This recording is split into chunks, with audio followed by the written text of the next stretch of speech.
انتصارات. السلام عليكم ورحمه الله وبركاته. انا حبيبه خالد. فيديو النهارده هنتكلم عن ماتش الاهلي وام بي اللي انتهى بنتيجه 2-0.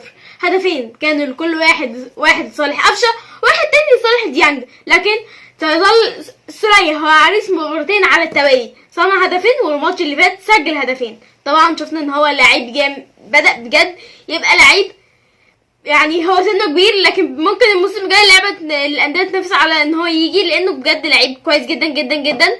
بدأ يلعب اللعب الجماعي اللي كان الاهلي مفتقده. كمان يعني لو جينا نتكلم عن انبي الاول، عشان الاهلي هيبقى ليه حصه اكبر من الفيديو، عشان هو كان عريس المباراه بالفوز على انبي بهدفين وبيحصد 3 نقاط مهمين جدا اللي بيخلوا مركزه المركز الاول ب30 نقطه.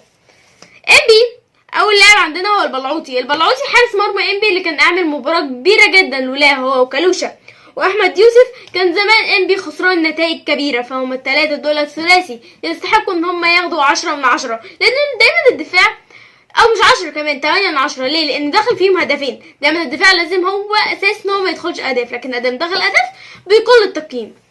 طبعا اللاعب رفيق ابو المهاجم اللي كان عليه كل عاتق مشجعين انبي ولاعيبه انبي ان هو يسجل، لكن للاسف ما حصلش كده، لان رفيق ابو هو اللاعب الثاني في ترتيب الهدافين ب5 اهداف في 12 مباراه. كان عليه العاتق ان هو يسجل النهارده لكن لم يوافق. دايما بنشوف لاعب اجنبي بيبقى هو النجم في انبي وبيتصدر الشباك. الموسم اللي فات كان جون ايبوكا، الموسم ده هو رفيق ابو. بعد كده عندنا احمد امين اوفا، اللاعب برضو المهم جدا اللي هو يعد اللاعب رقم 13 في ترتيب الهدافين بهدفين في 8 مباريات. الاثنين دول كان لازم يسجلوا لكن الحظ لم يكن معهم. بعدها عندنا اللاعب دويدار وعلي فوزي، الاثنين دول كانوا عاملين مباراة كبيرة جدا. كل لعيبة انبي كانوا عاملين مباراة كبيرة، لكن بسبب عدم التوفيق خسروا من الاهلي. طبعا شفنا المدرب طلعت يوسف وهو عامل مباراة كبيرة جدا امام نادي كبير جدا زي النادي الاهلي، واللي كان ليه طبعا ان هو كان ممكن يفوز، لكن الحظ ما كانش مع الكابتن طلعت يوسف. هو من اكتر المدربين المحبوبين او الكويسين جدا في الدوري المصري او مدرب مصري، فبالتوفيق ليه وحظ لك باذن الله تحقق الفوز الماتش الجاي.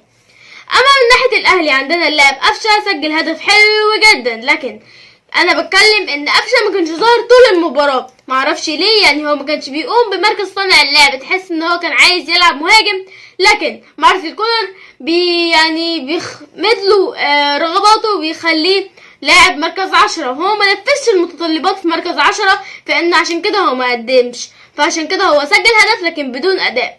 هتقولي ما هو الهدف هو اللي هيكتب، لكن انت دلوقتي كمحلل بتشوف الاداء، دي مش مباراه كبيره جدا عشان تسجل من غير ما تعمل اداء. اما اللاعب متولي وياسر ابراهيم اللي كانوا عاملين ثنائيه كبيره جدا بعد غياب اللاعب محمد عبد المنعم، شفنا ان ياسر ابراهيم بيعمل ثنائيه مع محمد متولي مع محمد عبد المنعم، محمد عبد المنعم مع محمد متولي، فكلهم عاملين ثنائيات، وده شيء كويس جدا في صالح النادي الاهلي انه يبقى عنده مدافعين متناسقين قوي مع بعض وفاهمين بعض. اما اللاعب ديانج اللي عدى من حوالي 4 لعيبه وجاب جون اكثر من رائع من صناعه العريس النهارده السوليه. فديانج عامل مباراه كبيره من الناحيه الدفاعيه ومن الناحيه الهجوميه، فيعني انت عملت مباراه كبيره وانت بجد لاعب خط النص، هو ده اللاعب خط النص المفروض يبقى موجود، بجد لاعب كويس جدا جدا وبالتوفيق ليه. اما اللاعب السوليه اللي مش محتاج حد يتكلم عليه، لاعب هو عارف هو بقى ايه، هو عارف ان هو بجد بقى من احسن اللعيبه الفارقين مع النادي الاهلي واللي بيصنعوا مستوى مع النادي الاهلي. هو كمان هداف الاهلي في المركز، هو هداف الاهلي في المركز ال13، اما احمد امين هو الهداف في المركز ال23. عشان اتلخبطت، السوليه هو ال13 ب3 اهداف في 10 مباريات، اما احمد امين ال23 بهدفين في 8 مباريات. طبعا السوليه لاعب كبير جدا جدا ويستحق كل الاحترام. طبعا اي جمهور، مثلا جمهور واحد بيشجع الاسماعيلي، واحد بيشجع الاتحاد، واحد بيشجع المصري، انت مش حابه اوكي، انا ما عنديش مانع انك ما تحبش السوليه، احترمه. مش بتحبش الناوي ما تحبوش، احترمه، احترم اللاعب الخصم، مش مهم تحبه، دي مش مشكلتنا، عايز تحبه حبه، عايز تكرهه اكرهه، لكن المهم الاحترام. الكره بتقوم على نسق الاحترام مش على الحب. انا حبيت لعيب لما يروح يلعب في المنتخب اشجع اللعيب بس، لا هشجع المنتخب كله، عشان انت بتحترم بقيه اللعيبه، مش شرط تبقى بتحب كل اللعيبه، احترم اللي ما بتحبوش، احترمه، ما بنفرضش عليك حب كل الناس، احترمهم. بعد كده عندنا اللاعب الشحات وعبد القادر. يعني عبد القادر هو اللي الحصه الاكبر في الكلام، لان عبد القادر دايما وشه في الارض. عبد القادر مش هيبقى ليه مستوى، يعني مش هيبقى ليه سقف طموحات عالي بسبب ان دايما وشه في الارض. الكره معاه وشه في الارض، ما بينفعش عينيه يبص على اللي قدامه او على اللي جنبه عشان يبص. دايما حلوله الحلول الفرديه، ما عندوش الحلول الجماعيه اللي ممكن تخليه لاعب اكثر هجوم او اكثر خطوره. اما اللاعب حسين الشحات اللي كان 60% من الهجمات في الشوط الاول كانت من نصيبه، لاعب كويس جدا جدا جدا. وبدأ يرجع حسين الشحات بتاع العين اللي بيلعب اللعب الجماعي اللي كان الاهلي جايبه بناء عن ده، بدأ يرجع النسخه دي وبالتوفيق ليه باذن الله، وعايزين نشوفه في ترتيب هدافين الاهلي. بعد كده عندنا اللاعب كوكا اللي طبعا كلنا حزنين عليه، وانا يعني متأثرة جدا بالموضوع. جاله عمى، يعني شبه ما يكون عمى في عين واحدة. الف سلامة عليه، وباذن الله يرجع بكل سلامة وميبقاش في حاجة زي كده بعد الالتحام مع تقريبا اللاعب محمد متولي. يا ريت ترجع، والله انت لاعب كبير وكلنا عايزينك تبقى في البساط، والف سلامة عليك. واكيد اي حد هيزعل عليه بجد ان لاعب يصاب بعمى في عين واحدة، ده شيء يزعل.